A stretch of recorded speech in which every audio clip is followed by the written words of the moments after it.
बिस्मिल्लाहिर्रहमानिर्रहीम। आला हज़रत अलैहि रहमा ने फ़तावा रिज़विया के अंदर 29वीं जिल्द के अंदर और सफ़ा नंबर 597 में इरशाद फरमाया कि खालिस अहल सुन्नत की एक क़ुव्वत इज्तिमाई की ज़रूरत है। आपने आगे चंद 3 शराइत का ज़िक्र किया कि मगर उसके लिए 3 चीज़ों की सख्त हाजत है। यानी आला हज़रत अलैहि रहमा फरमा रहे हैं, अगर अहले सुन्नत को क़ुव्वत इज्तिमाई के अंदर परोना चाहते हो और अहले सुन्नत का इत्तिफाक चाहते हो और उन्हें किसी एक जगह पर जमा करना चाहते हो तो उसके लिए 3 चीज़ें लाजमी ज़रूरी हैं। मैं उनमें से एक का जिक्र आपके सामने करता हूँ। पहले नंबर पर आला हज़रत अलैहि रहमान ने इरशाद फरमाया कि अहले सुन्नत की क़ुव्वत इज्तिमाई के लिए जो ज़रूरी चीज़ें हैं उनमें से पहली चीज़ है कि उलमा का इत्तिफाक।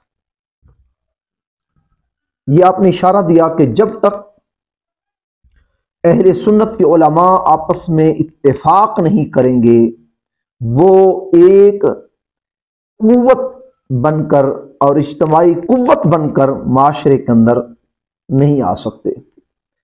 अगर चाहते हो कि अहले सुन्नत इज्तिमाई के तौर पर उभर कर आए, क़ुव्वत इज्तिमाई के तौर पर उभर कर आए, तो आप फरमाते हैं उसके लिए ज़रूरी है कि उलमा का इत्तिफाक हो।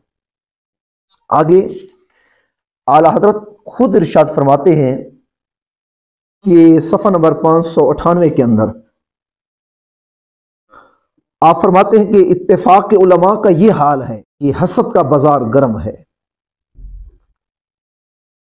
हसद बहुत ज्यादा उलमा के अंदर, जब तक ये हसद खत्म नहीं होगा उस वक्त तक आप कह रहे हैं उलमा का इत्तिफाक नहीं होगा, और जब तक उलमा का इत्तिफाक नहीं होगा अहले सुन्नत क़ुव्वत इज्तिमाई के तौर पर उभर कर नहीं आ सकती। और कुर्बान जाएं, ये है हम ऐसे आला हज़रत को नहीं मानते, ऐसे हम आला हज़रत का नाम नहीं लेते। आला हज़रत अपने बारे में कहते हैं, अपने बारे में आला हज़रत फरमाते हैं फ़कीर में लाखों ऐब हैं मगर मेरे रब ने मुझे हसद से बिल्कुल पाक रखा है।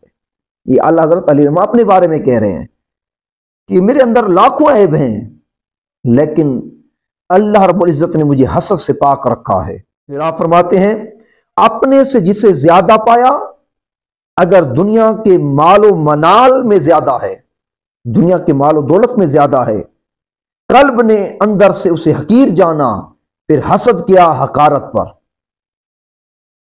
और अगर दीनी शर्फ की वजह से, दीनी फजीलत की वजह से, इल्म की वजह से, आप फरमाते हैं कि अगर दीनी शर्फ की वजह से ज्यादा है तो उसकी दस्तबोसी और कदम बोसी को अपना फख्र जाना। हसद नहीं मेरे अंदर, जो भी मुझसे ज्यादा इल्म वाला मैंने पाया कि इल्म के लिहाज से और तकवा परहेजगारी के लिहाज से, मकाम और मर्तबे के लिहाज से जो इल्म के अंदर है, अपने से ज्यादा किसी को पाया, हसद किए करने के बजाय मैंने उसके हाथों को भी बोसा दिया, कदम बोसी को भी अपना फख्र जाना। अपने में जिसे हमायत दीन पर देखा, दीन पर डटा हुआ देखा, दीन की किसी तरीके से खिदमत, इशाअत और नौकरी करते हुए देखा, और जब ये उसके अंदर ये चीजें देखी, आप फरमाते हैं कि उसके नशर फजाइल और खल्क को उसकी तरफ मैल करने में तहरीरन तकरीरन मैंने सही की और कोशिश करता रहा। फिर जहां भी मैंने गया उस शख्स की मैंने फजीलत बयान की, उसके मनाकिब बयान किए, उसकी अजमतें बयान की। लोगों के अंदर जो दीन की किसी तरीके से भी खिदमत कर रहा है, बजाय उसके ऐब निकालने के, बजाय उसकी खामियां बयान करने के, बजाय नक्स बयान करने के, जो ये चीजें हसद से पैदा होती हैं वो नहीं करता। आप फरमाते जिससे भी दीन पर की हमायत करते हुए देखा, दीन मोहम्मदी की खिदमत करते हुए देखा, मैंने उसकी हमेशा फजीलतें बयान की लोगों के अंदर, तहरीरन और तकरीरन मैंने उसकी जो है फजीलतें बयान की लोगों के अंदर। और आप फरमाते कि मैंने उसे उम्दा अलक़बा से भी नवाजा। फरमाते हैं ये हसद किस चीज से पैदा होता है? आप फरमाते हैं हसद शोहरत तलबी से पैदा होता है। हर आलिम یہ چاہتا ہے کہ میری واہ واہ ہو، لوگ میرا نام لیں، لوگوں کے لبوں پر میرا نام ہو، معاشرے کے اندر میرا نام ہو، تقاریر کے اندر مجھے بلایا جائے، سٹیج کے اندر مجھے بلایا جائے، جب میں جاؤں تو میرے نام کے نعرے لگائے جائیں۔ یہ جو شہرت طلبی ہے، آپ نے فرمایا اس وجہ سے حسد پیدا ہوتا ہے۔ علماء کا اتفاق نہیں ہو سکتا اس حسد کی وجہ سے، حسد شہرت طلبی کی وجہ سے پیدا ہوتا ہے۔ اور فرماتے ہیں میں تو گوشہ نشینی کا دل دادا ہوں، میں تو گوشہ نشینی کا دل دادا ہوں، مجموع میں زیادہ جاتا نہیں کہ جس سے مجھے شہرت کی طلب ہو، چاہت ہو، خواہش پیدا ہو اور اس کی وجہ سے میرے اندر حسد پیدا ہو، لہذا میں ان چیزوں سے کنارہ کش والا حضرت فرماتے ہیں۔ تو یہ بات ہے کہ آج آپ سوشل میڈیا پر دیکھیں طوفان بدتمیزی برپا ہے، ایک عالم دین دوسرے عالم دین کی تنقیص بیان کر رہا ہے، عیب بیان کر رہا ہے، ایک عالم دین ممبر پر بیٹھ کر دوسرے عالم دین کو گالیاں بک رہا ہے، گالیاں دے رہا ہے، طرح طرح کی باتیں ہو رہی ہیں دوستو۔ یہ شہرت طلبی نے اعلیٰ حضرت فرماتے ہیں علماء اہل سنت کے اتفاق کا بیڑا غرق کر دیا ہے۔ جب تک حسد ختم نہیں ہوگا اور شہرت طلبی کی خواہش ختم نہیں ہوگی، اس وقت علماء اہل سنت کا اتفاق نہیں ہو سکتا۔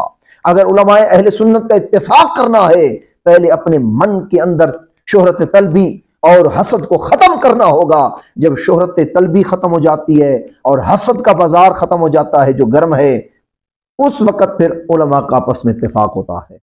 کیا آپ گالیوں سے اب شہرت چاہتے ہیں؟